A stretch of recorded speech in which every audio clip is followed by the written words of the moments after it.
there. Michael, Good anything else you segment. wanted to add? Yeah? No, All right, mate, I'm good. Let's jump All right. into our last segment, which is now PMAX Gonna be updates and what we still like about Performance Max. And what we we'll still like start from about the end, not starting from the end, but just to really go with what we still like about it, because there's a lot of talk about what people don't like about Performance Max. Yeah. We are guilty of that. But with there's a lot of benefits that we still do it for some clients some of the time, or most clients most of the time, whatever it is. And the reason why is there actually are benefits to it. So we'll discuss what we're currently liking about it, not in the past. It's like what we're currently liking about it, maybe some results we're seeing, but then we can also just chat about now the recent updates. Okay. Do you have the you happen to have that Reddit thing pulled up? I do, mate. I do. Let me just pull it up. Let's give the folks a visual here. Now I'm going to get you to read it because I don't have my glasses on. So I can put them on, but I don't want to look like a nerd. No. Okay, no worries. All Do you know right. what? Oh, yeah, I'll tell you after the call something really petty I heard about glasses. Okay, so Cory, I'll let you read this. All right, so Google just dropped a game-changing Performance Max. Okay, I'm going to just edit this myself. So Google dropped game-changing PMAX updates. Which ones are actually worth it? So this is, I mean, to some degree, we are a couple weeks late on this, but updates on August 7th, including campaign-level and negative keyword lists. Actually, also ad group level, which I really like. That's pretty cool. Expanded search themes from 25 to 50. Device and age targeting, cool. And enhanced new customer reporting. They're also adding creative insights and final URL expansion reporting. The negative keyword lists features seem most practical, agreed, for managing brand safety across multiple campaigns. The expanded search themes could help with reach, but I'm curious about quality implications for those already testing these new Performance Max features. Which updates are delivering actual performance improvements versus just more reporting noise? Any early wins or unexpected issues with the new targeting controls? And I realized, reversing a little bit, I said that incorrectly. I said you could also add, I don't want people to think the wrong thing. I said ad group level negatives. That's not what I meant. What I meant is you can get the data, the search term data at the ad group level. Yeah. You can't add ad group level negatives. I said that wrong. I don't want people to get all excited and go, Cory said this. That is not the case. You cannot do ad group level negatives, but you can. The thing I got excited about, which what I was kind of jumping ahead to, which you can actually see the search terms and the cost level data at the ad group level, which is huge. Even though you can't have the negatives at that level, it still gives more insight. Anyway, just going back to that.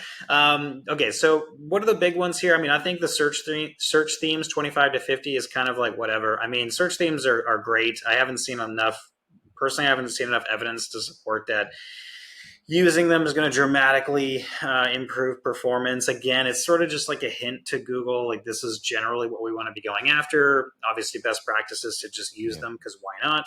I don't think you should spend hours upon hours over researching and overthinking search themes. That's my personal advice. But the negative keywords and being able to add them to yourself rather than going through Google Rep, obviously that's a big one, Michael. Debatable how aggressive you want to get with those negative keywords. That's a whole nother topic. And then I think device and age targeting, fantastic, right? That is the type of control that we would like. I mean, many brands don't want to waste a marketing budget on 18 to 24-year-olds. It's just not aligned with their product, not aligned with what they know about the market. So to be able to have that level of insight is really helpful. What about you? What do you think are like the bigger ones that you think are kind of snoozers, and which ones are exciting and you're glad to have? So, campaign level negative keyword lists. Mm-hmm. When did this roll out? Was this only recently? No, I mean, the person said August 7th. That doesn't sound right. I think we've had this for at least a couple months, I want to say. It feels like it's been a little while. As a Google Ads expert, part of being an expert is cutting out the noise of seeing what everyone's writing online. And I've just noticed, well, actually, Jack, who's in my team and works with me, I was like, we're talking about negative keywords. He's like, oh, bro, this is how you add it into the PMAX campaign. I'm like, what? I didn't know you could do that. And he's like, yeah, you could be doing it for like this amount of time. So I'm always, when I hear this news now, I'm like, I'm trying to figure out is this something that's already been out and then it's now publicly available, or Mm-hmm. it was kind of semi rolled out? Because I'm just going into an account right now and I know how to like add negative keywords to a campaign level. Mm-hmm. And I've been doing that and it works successfully. But I'm like, how long's that been for? And I just, because sometimes you get things not even as beta, but like beta features, but they've just been rolled out to your account just randomly. And then you're like, okay, cool, this is a thing. Maybe I'm late to the party. And then there's a new story like 4 weeks later. You're like, oh, this is now out. I'm like, I'm going crazy. So campaign negative keyword lists, I've been able to use those for clients recently without even Yeah. knowing this news. Secondly, what I've been really liking, I don't even know if this is news or not, but um, actually being able to see there's the search themes that show on the account on the uh, ad group level, but actually adding in negative keyword lists, like actually seeing the keywords. Is that a thing that's been out for a while, the keywords, like seeing the So actual search terms?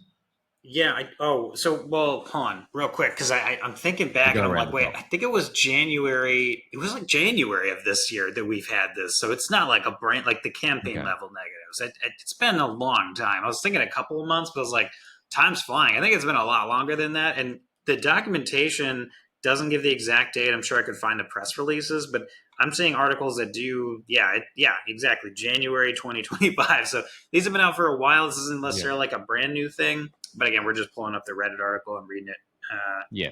as we go. Because But anyway, going back to your question. Go ahead. yeah, just kind of like I think this is the whole thing about PMAX is there's so many things that are happening. I think two things I always think in frameworks, but in terms of PMAX or any product for advertising, be it Google Meta, number one, the first thing we always need is the ability to have the transparency on the data, age, placements, search terms, whatever it is. PMAX was like very black box with the data, the transparency on data. And Mike Rhodes built out his tool, and that gave more transparency by reverse engineering numbers. This is starting to give us more transparency. Mhm. But the other thing is, there's no point having transparency on data if you can't actually like acutely do something about that data being at like a mobile device. So the fact that they're giving more control now around device, where was that device and age targeting? So there'll be the data available and also the ability to make changes to it. Because there's the worst thing is no data, transparency, and no control. The second worst thing to that is data transparency and no control. Mhm. So I think these things are good. And whilst they're not going to save the day, they're just moving. I think they're just giving more transparency and more control to advertisers to really start just to trim out some things in the ad accounts. But all of these things like negative keyword list features, brand safety, I don't have any brand safety issues. I just think like I, I I think this is moving in the right direction. Yeah. I think it's moving in the But right direction. It's not perfect. And I think yeah. sometimes when you see results like this, it's like, I get it. Like, there's too many old school advertisers who just like get to like this. I'm like, we've got to move with the times. And sometimes they release a product to evolve the technology, but then in that they haven't done it in a way that once again gives data transparency or Mhm. control over action. So just, I think these are moving in the right direction. I'm not negative about it. Yeah. What are your thoughts? I've just kind of talked for a long time. No, I agree with like pretty much everything you said. I just think I'm trying to think which part of those I want to go to because there's a lot of rabbit holes here. So I'm trying Yeah. to be somewhat cautious of time. But I do think there's a lot of good things with this. I know initially one of the things I was excited about with Performance Max campaigns is this is the next evolution of smart shopping. Okay, great. A lot of us that did e-commerce, smart shopping was our main thing. Obviously, we had some manual campaigns, stuff like that, the more standard shopping approach. And then we found out very quickly that once we moved out of the beta and stuff, that there was limited insights and limited control, and we're like, well, let's just ride this wave, and we'll get that stuff eventually. That's the idea, and I felt good about that. And then as we've had a couple years, it seems now with performance, we're still lacking a lot of the insights. It feels like it's taken quite a while just to get Yeah. something as simple as like device targeting. Like, come on, like that Well, should have been haven't we used rolled it out now right like away. 3 years? I I was think going to about say, I 3 mean, years. maybe it's been a couple of years now that we've had this stuff out. And it's always been limited in terms of insights, which, going back to our main topic of what do we still like about PMAX, in that it sort of alludes to there's a lot not to like about it, which we've talked about in the Yeah. past. There's nothing dramatically different there. And one of the biggest things we don't like is the lack of insights, right? The Mm. fact that we couldn't get rid of 18 to 24-year-olds in our target audience. The fact that we couldn't just get rid of mobile traffic or desktop traffic or something like that because CPCs are too high or whatever. Now that we're getting that, it's taken this many years. It's a bit of a concern that it's taken this long to get somewhat. It's what at least seems like very simple settings. And I think going back again the topic, what do we still like about it? I mean, I do still like Performance Max for the promise of sort of cross attribution channel marketing and new customer acquisition type stuff and being conversion first sort of campaign type. I still feel like that's just really, I don't know, it's a little bit vague, and I get it technologically, but I don't see that it necessarily outperforms standard shopping. So I guess Mm. my point is it's taken this long to get basic insights that we've had with standard shopping forever. So, I think most advertisers are still going to lean towards standard shopping, even with these new updates.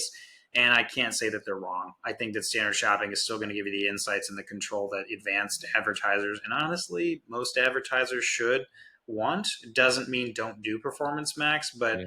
this does maybe start opening the doors that it's going to keep evolving and we're going to get more insights and control. I don't know. Maybe I'm pessimistic, but I don't know how much it's going to keep evolving, and we're going to get. Is it Yeah. just going to eventually be smart shopping, and we've just had to wait 10 years until it got back Yeah. to where it was in its own way? That doesn't sound realistic, but Yeah. yeah, that's where I'm I at with like it it. so far. I'm going to be, yeah, I definitely understand the sentiment. Mm-hmm. We're having a lot of success with Performance Max with new like clients who are launching newer campaigns or they're like actually launching a new store with us. And I know this because we're running the feed on standard shopping and then running on PMAX and PMAX. Like we run standard shopping for X amount of time, doesn't get any sales, spends the amount of money. Run on PMAX feed only, boom, real sales coming through. Like actually, attributed directly from Google. Not so. I I'm not going to know how it works in the background because no one does. But I Mm-hmm. do know when I'm running literally not a split test side by side where it's like cannibalizing the traffic, but I'm seeing more and more that just personal experience, and we've both got our own individual experience, is that for us, it's performing very well when done very strategically. Solid feed setup, feed only, just like segmentation. I don't know. I'm going to hypothesize, because we get the cross placement on YouTube and all the other networks where you can get their shopping listing and there's some intelligence behind it versus standard shopping is, I don't know, whatever it is. I do like it. I just like it when it's done properly. When it's done properly, once again, it comes down to like knowing the client, knowing the business, knowing your outcomes, and knowing if you should be running assets on it or not. And probably most of the time with my clients, I'm not running assets on them. So I want the power of PMAX, but with the control and the cleanliness of the standard shopping. And Mm-hmm. it gives me the ability to do both. And that's why I'm really proud and fortunate to say that like we've been able to grow and scale our e-commerce clients is because we're trying to take the best of both rather than go this or that. Like Mm-hmm. it's just going like, how do we try and merge them together very strategically, almost scientifically, like knowing the data and doing the data analysis to make it work. But definitely what you're saying with the sentiment is like, you've just got to know the data, like your data Mm-hmm. too well. And that gives you the ability to know that what isn't good about Performance Max for your clients at that time period of time. And there could be times where they really want to push a product that's just not working on standard shopping and PMAX just works. Just maybe for that specific product or product range and you're using it like Yep. nothing's working here, just like Google, just like flood the market and see what magic you can do. And then Mm-hmm. if it works, you're like, let's just keep this going. Funny enough, you read my mind on that. That has happened several times where, I pride myself on data analysis skills, and I still have times where there's certain products, product types, product categories, whatever, that man, every time we try to take them from Performance Max to standard shopping, just fails. And for whatever reason, those products just do so well with Performance Max. And no matter what we do over time, negative keywords, settings, bidding strategy levels, et cetera, just can't seem to outperform Performance Max, even given a long timeline. And I'm like, because again, we don't know what's going on in the black box itself and the difference in a target ROAS that's set for standard shopping for the same products as a target ROAS that's set for the same products in a Performance Max campaign. And again, this is not running them side by side. So this isn't even that. This is like literally testing during the same time of the year. It's a different year, but the same time of the year. And we just cannot get it to where standard shopping can outperform Performance Max for those products and vice versa. That's the other thing. This is the reality, guys, is and most of the time, to be completely honest, most of the time standard shopping is going to perform better, for me at least, with a lot of the products, most of the products, than Performance Max. But that's only because I'm utilizing those deeper data analysis skills to manipulate the settings and dial in the controls based on what I've analyzed and what I figured out. And we need to promote these things in this certain way that Performance Max doesn't have the controls for. But for most advertisers, they're still probably going to find a lot of success with Performance Max because they don't need either, like maybe they don't have enough conversions flowing through for standard shopping to get enough data quickly for you to then use those controls to dial in and over time. Like there's a lot of nuance to this, and I don't want this to be a conversation of do we use Performance Max or do we just use standard shopping, because it is going to vary, and some products are going to do well in one way versus another, and there's a ton of nuance to that. But that's not a hot take for me. Maybe it's a cold take, but it's going to work well sometimes. Sometimes it's not. You just have to test things out, guys. You got to be flexible, and it's not just like for PMAX in general or standard shopping in general. You got to be flexible for the individual account, and beyond the account, it's the business, and beyond the business is that maybe product line, and even beyond that product line, it could be that time of year. There's so many factors, so you just can't go into the meta level and just go, it's good or bad, or it's good for my business, bad for business. You've got to keep drilling down to the micro level understanding. Yeah, maybe for 80% of the products it's not the best for, but 20% it's able to sell things that just cannot sell in standard. Or it could be the same way around where PMAX is just not selling these things. You're like, I want these to work, and then having more control over it, more like bidding strategies and targeting and just like even just budget allocation, it works. But you've got to, there's no hack here. It's always know your data, know the strategy, implement it, review the data, and then just keep moving forward from there rather than going, it's bad, it's good. Yeah.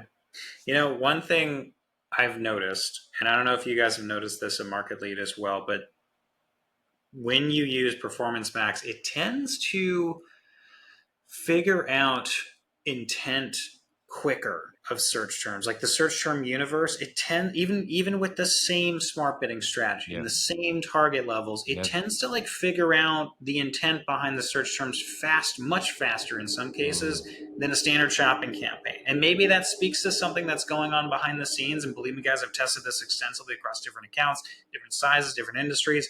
Because I've been wondering this myself, like, why have I just seen this over and over, that when I put these products in Performance Max, regardless of whether I started them in standard shopping or Performance Max, when they're in Performance Max, it tends to figure out the intent much quicker than the same bidding strategy in standard shopping with relatively the same settings. And that's what's kind of interesting, is maybe that's part of this, of what we're talking about. Some products can just do much better with Performance Max because they need to be able to pick up those intent signals quicker, which means the smart bidding can start firing quicker and get confidence quicker. And if it doesn't have that, it just tends to fail in Performance Max. Therefore, we need to move it into standard shopping because, I don't know, there's something we don't know. And that's the thing, guys, even though we're experts at this, we don't know everything that's going on algorithmically. We just have to kind of monitor our accounts and test things and say, you know what, overall, the consensus seems to be Performance Max is really strong in these areas. And then we have to strategically say, you know what, in that case, because it can do that, it has those strengths, let's plug in these products into this, and vice versa for standard shopping. So that is so interesting you say that. And I just want to share a direct experience, even from a client that we went live with last month. And I think I shared this on the podcast. Like, we went live with a new e-commerce store. So they're a current client. All this stuff happened. They literally created a new website, same product feed, but new website, new merchants, and everything. Start fresh, no SEO, nothing. When we started, we spent about $500 on standard shopping, no sales. Maybe 300, 500, no sales. I was like to the team, let's just send over Performance Max feed only. They're getting a 15x ROAS. They've made over $100,000 in the first month. So they've only spent 5, 6, 7K. So they've gone from standard shopping, same product, same everything,